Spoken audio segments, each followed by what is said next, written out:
All right, Shalom Israel. This is another lesson. It's coming from GMS Fortress. Sit down with what's the name of the channel? Ring the alarm. Ring the alarm, and we ring the alarm on all these. I can't even say it. Pedophilia. Pedophilia. Yeah. Pedophiliacs. Right, which is Esau, the white man, and it's a documentary, a book, and as you can see, you can pull it up on the YouTube channel, which is the Franklin Scandal, which is also under the title of Conspiracy of Silence. And we're gonna go right in on you crackers, since we understand today is Halloween, and y'all doing a lot of ritual sacrifices today, and y'all doing a lot of butt busting and shit, like your Romans and your Greek, your forefathers. So we're gonna go in on you crackers, and on y'all high holy day, we're gonna expose the homosexuality and the raping of the kids that you do, and how you use even the CIA and your government, like I said, the CIA, what would they be? Your government institutions to participate in these things that you got labeled as good people. So we're gonna start off with the Franklin scandal, and start you off on how they kidnapped the kids. I was met with tremendous amounts of skepticism. And finally, one day I told an editor that if a journalist came to him in 1965 and told him that J. Edgar Hoover was a closet homosexual and he was blackmailing Martin Luther King, the editor would have laughed the journalist right out of his office. There are some stories that are just so implausible and so explicitly covered up that they can only be captured through a post-mortem. And this is one of those stories.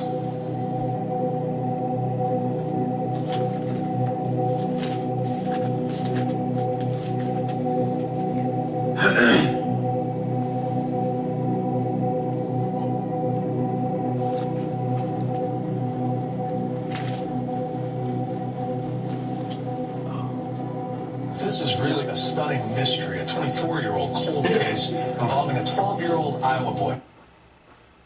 This is Obadiah chapter 1 verse 6. It says, how are the things of Esau searched out? How are his hidden things sought up? And honestly, the Lord is revealing the so-called white man's treachery, tyranny. Yeah.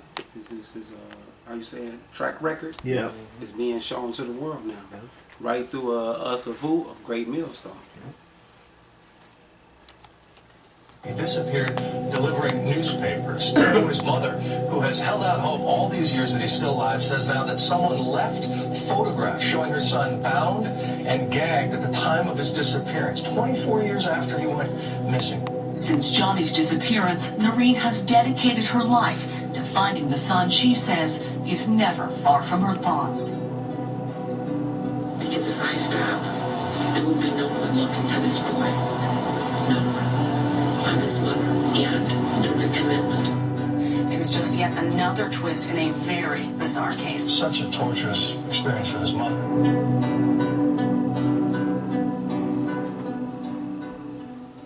I got another precept real quick. Go ahead, 'cause that was it anyway. Oh, Psalms 94 and 7. It says, yet they say the Lord shall not see, neither shall the Most High of Jacob regard it.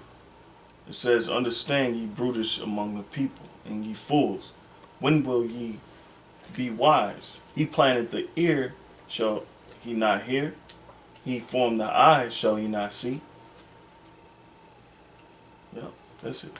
So there it goes. Y'all has been to be revealed. And yes, it sucks to be y'all. Yep. We go out to grind y'all ass into powder and bring it out. Fuck it, shit. Somebody got a cat, don't they? That's right. Yeah, so yeah, this one right here is Conspiracy of Silence. You know, if you want to watch the documentary yourself, you can watch it in the, how you say it, entirely.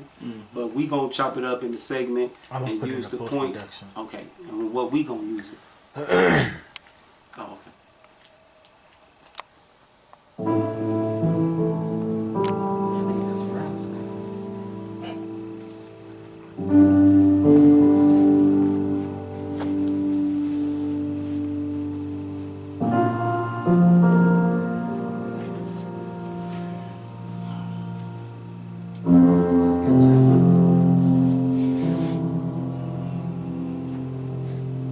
They actually tried to ban this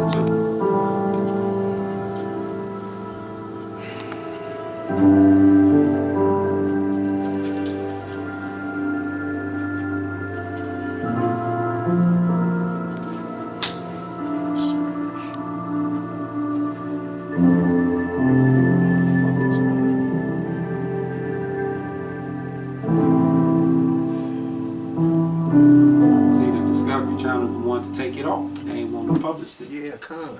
Yep, they trying to take it off the Discovery Channel. They actually banned that.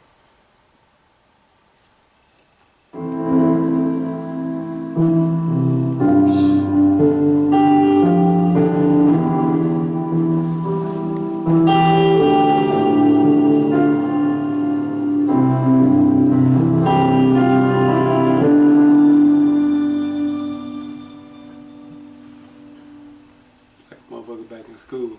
Yeah. Take notes. That's a fact. A Republican from the Midwest, Lawrence E. King, is serving a 15-year prison sentence for a multi-million-dollar fraud. But financial crime is only half the story. This is the true story of Lawrence King. It is the story of an evil at the heart of America, of a cover-up at the highest level.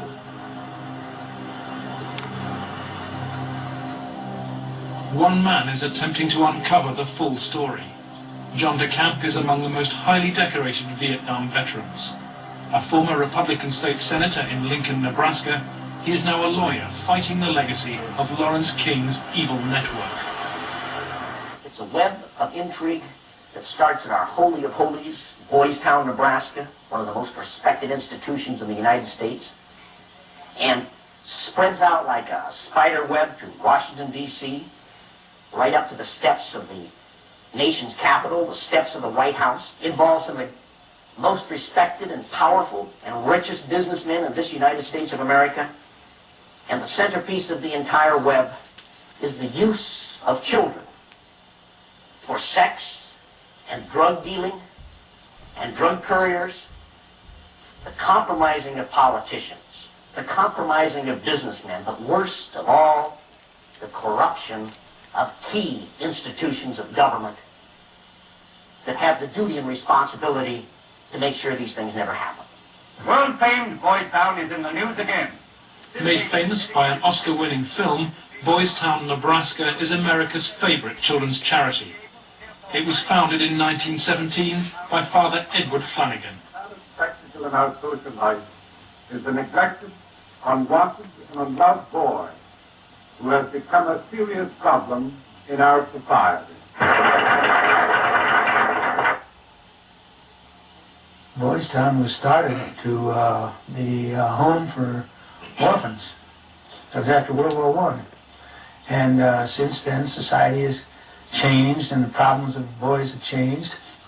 And so now it's a question of taking care of homeless, abandoned, neglected, abused boys, and now girls also.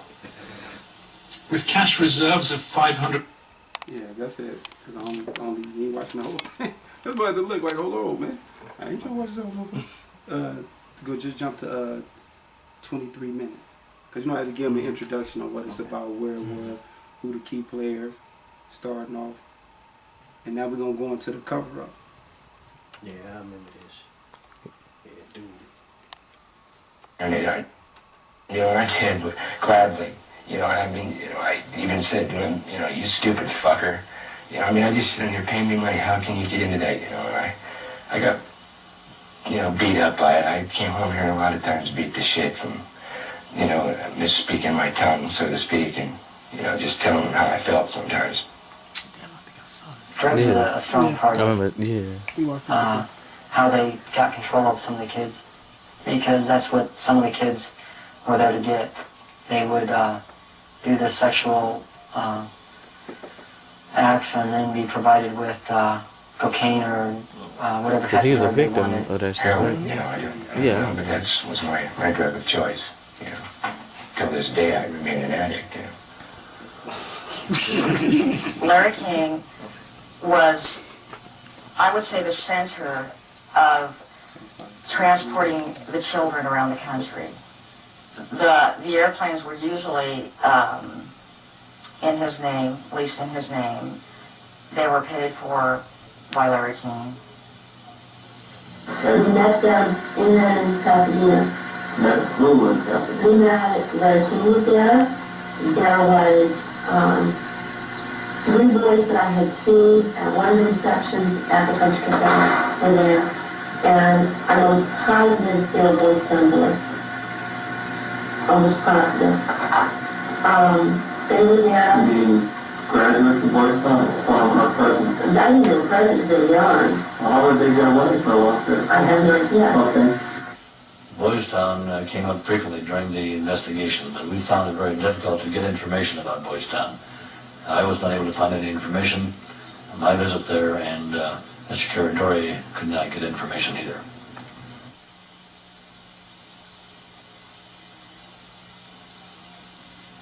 Four years on, Boys Town remains unwilling to discuss its involvement with Larry King.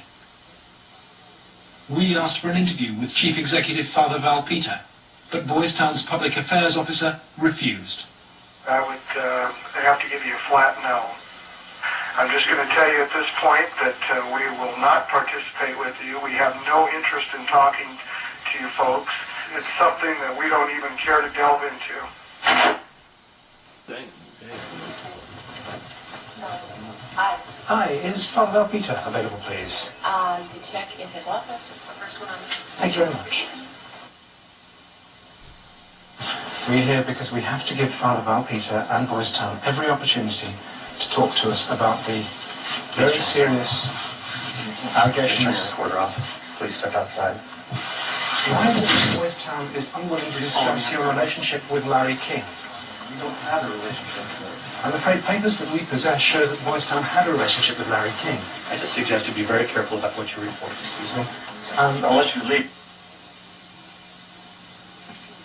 By the spring of 1989, so serious were the child abuse allegations before the Franklin Committee that its chairman, Lawrence Schmidt, sought the advice of his lawyer, John DeCamp. He told Schmidt to turn over all the evidence to the FBI. Immediately, the videotaped testimony was leaked to a hostile media. The media immediately started discrediting the witnesses. They were, the witnesses came across in the media, in the Omaha World Herald, especially, as the criminals. The last 3 victim witnesses were demolished by the press, particularly the Omaha World Herald. The paper never looked for information that would support any of the allegations. The whole purpose of the stories was to destroy any credibility. All right, this is Psalms chapter 58, verses 1. It says, "Do ye indeed speak righteousness, O congregation? Do ye judge uprightly, ye sons of men? It says, yea, in heart ye work wickedness. Ye weigh the violence of your hands in the earth." Whereas Esau know what he's doing. He know damn well what he's doing. That's why when they turned it over to the FBI and it got leaked to the media, what did the media do through the FBI? Flip it. Because them they strongholds, they went right after the kids for doing this shit. That's and this is going to get in detail on how the FBI covered it up. It says, "The wicked are estranged from the womb. They go astray as soon as they be born, speaking lies. Their poison is like the poison of a serpent. They are like the deaf adder that stoppeth her ear," which basically what they're doing right now. They don't want to hear the truth. It says that it says, "Which will not hearken to the voice of charmers, charming never so wisely." Because we ain't just saying like white man is a pedophile and he like boys. We actually proving it with his own information. Now why ain't no news media or Vice pick nothing like this up? Right. Like this just a small matter. Right. The kid's still being kidnapped to this day. issues they have. I've heard the people say that Derek Caradori coached me and I'm be consensually recorded tele. they treated the allegations that I made about people who abused me almost like a joke.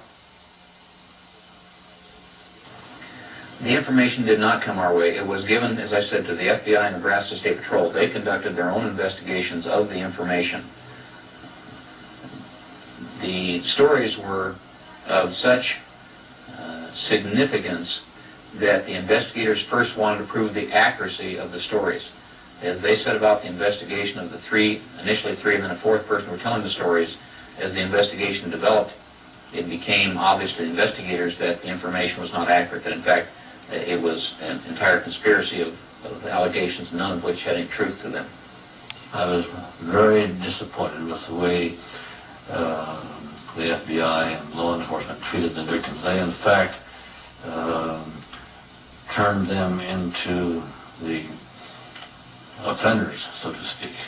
And instead of taking the evidence that was delivered to them by the victims and interrogating the persons who the victims identified, they seemed to bear down and try to get the victims to change their story.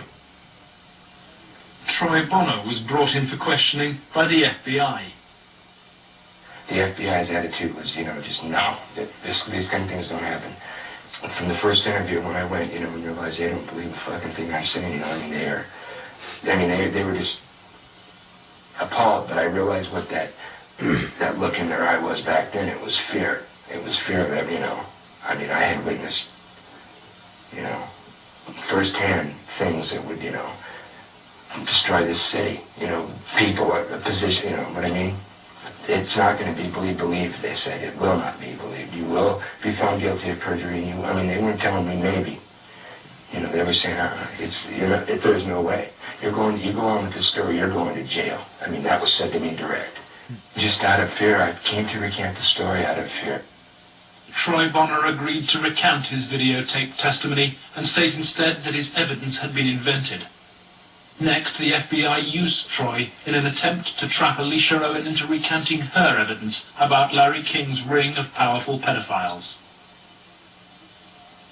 The phone call, recorded by the FBI on March the 9th, 1990, proves conclusive evidence for John DeCamp. This is Special Agent Michael F. Mott. The following will be a consensually recorded telephone call between Troy Bonner and Alicia Owen. Hello. Hey, what's going on? I'd like to ask you that. Talk to me. No, you talk to me. I don't understand why you're lying. What are you talking about? That's what I'm asking. You're calling me why I'm lying? Yeah. You can talk to this whole thing, Alicia. You're full of shit. You can tell me what's going on. You're full of shit. Hey, look. Who the hell listening to the I have nobody listening to me. I'm listening to you, and I'm hoping you'd give me some fucking answers. I'll be honest with you. I don't know what to do. I'm not translating you. And I don't know how you have listened to that phone call. You're being stupid, Alicia. I'm not going to go to jail for you. And that's what's going to happen. Why don't you go to jail? Jail for telling the truth? No, jail for lying. What have you lied about? I haven't lied. Okay, but why are... Listen, shut up. Listen to me. You're not out here being talked to them every day. The pressure's kind of hard. You literally have to have bricks for brains to take on the FBI in this country. And that's exactly what you have to do this properly. They now, in my opinion, in my investigation, are the architects of the cover-up. We asked the FBI for an interview about its investigation of the Franklin scandal. Larry Holmquist with the FBI here. We feel it would be inappropriate for us to comment. We've worked this with the Omaha Police Department. We just don't feel it would be appropriate for us to make comments. See? And that's what we, put ourselves up against. That's why, what the scripture say? Who shall, we read it early. Who shall rise against the... Yeah, against the evildoers. Because that's what we actually facing the whole fucking way. No, stay on. Oh, yeah. We got 2 more. 3 more. Actually. 32. You ain't got to get it, cuz. Okay. 32:14. Like a little bit more.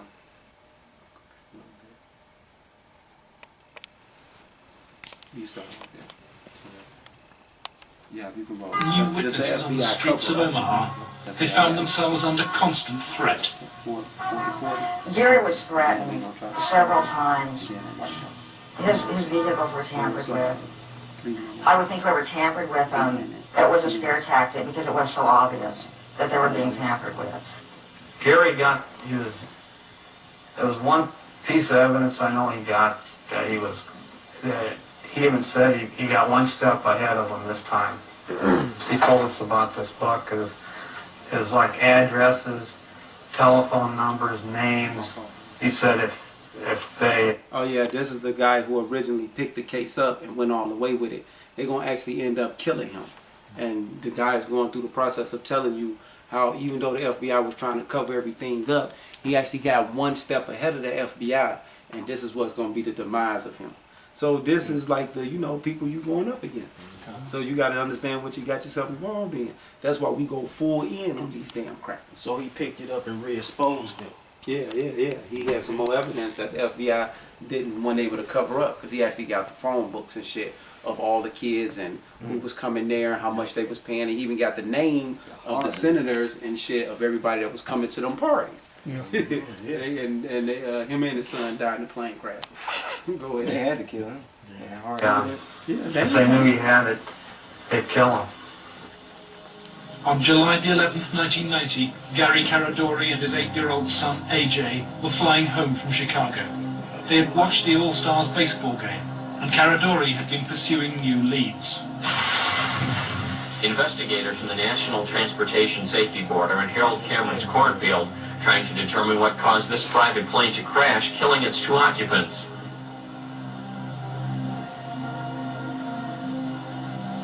The bodies of Gary Caradori and 8-year-old AJ were found in the wreckage. National Transportation Safety Board investigators say wreckage from the crash is apparently strewn over a 3/4 to 1 mile long stretch in this field. The fact that the wreckage is scattered over a large area certainly demonstrates that it did break up in flight. The exact mechanism of breakup yet is still unseen. That motherfucker up in the sky, or the federal investigation was never able to discover what tore the plane apart. There are things missing from the plane. His briefcase is missing. Again, we'll never know what all was missing, because I don't know what he had with him. I don't know what he did in Chicago. He may have had information he was coming back with.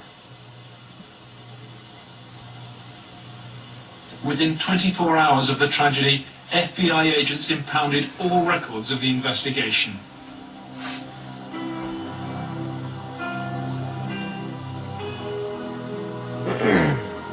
Gary's widow, Sandy, is still unable to come to terms with her loss. As a mother, I don't want to ever think that somebody murdered my child, let alone my husband. But I think if you ever talk to any parent, be it mother or father, that's ever lost a child, I mean, the worst thing that you can think of is that somebody would want to murder a child.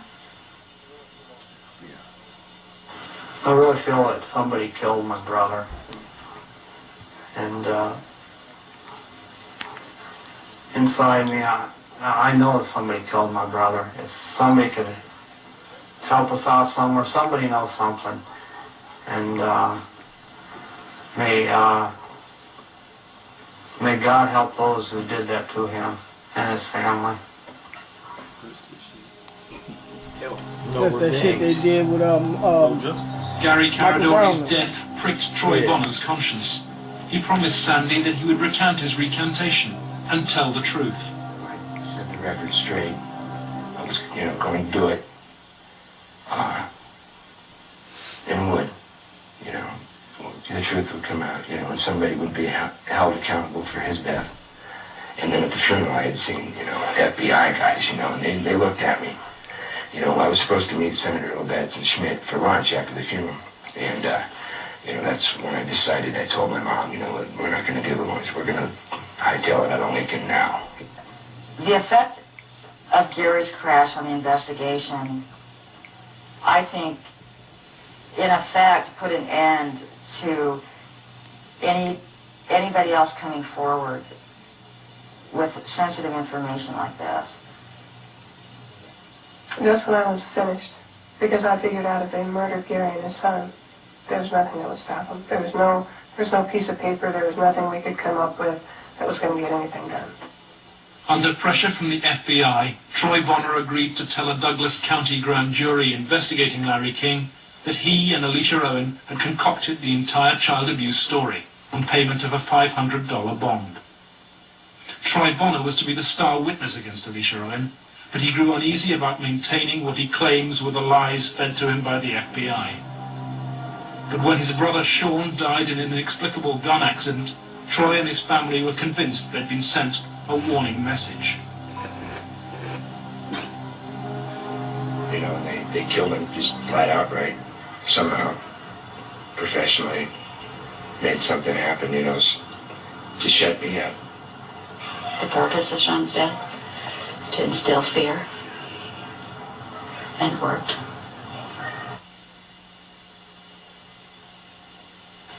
Do I feel guilty about my brother? Yes, I do.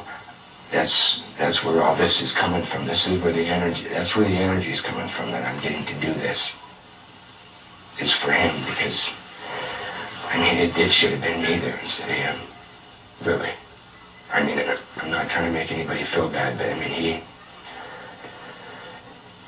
he was brilliant and you know, innocent. You know, it should have been me. I mean, he had so much to give. I had taken so much. You know, it should have been the other way around. I can explain to you what it feels like to lose a child. But when you see the pain your kids have because of that, it's much worse. I can't do anything for him. I can't take that pain away for him.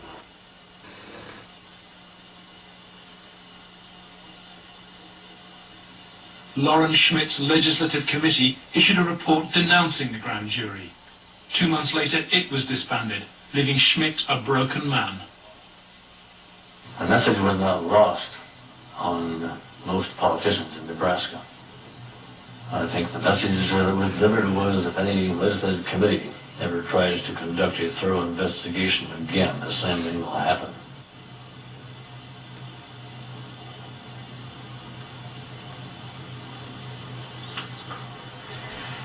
It has shaken my faith in the institutions of government. I used to be a firm believer that the system would work, and that people who did things wrong would be punished. And we discovered victims who claimed to have been abused and who the grand jury acknowledged had been abused. But they did not try to find out who had abused those individuals. Instead, they convicted Alicia Olin of perjury. Indefensible from my point of view. In July 1991, Alicia Owen was convicted of perjury. Her sentence was between 9 and 25 years. I can't find a case in the history of this country where some kid got sentenced to 25 or 30 years in prison for something like this. If you were going to pick a what I call a telesign, something that says something species about the whole thing, it was in the sentencing itself. For some reason, they had to send a signal to every kid who was a potential witness. My opinion again.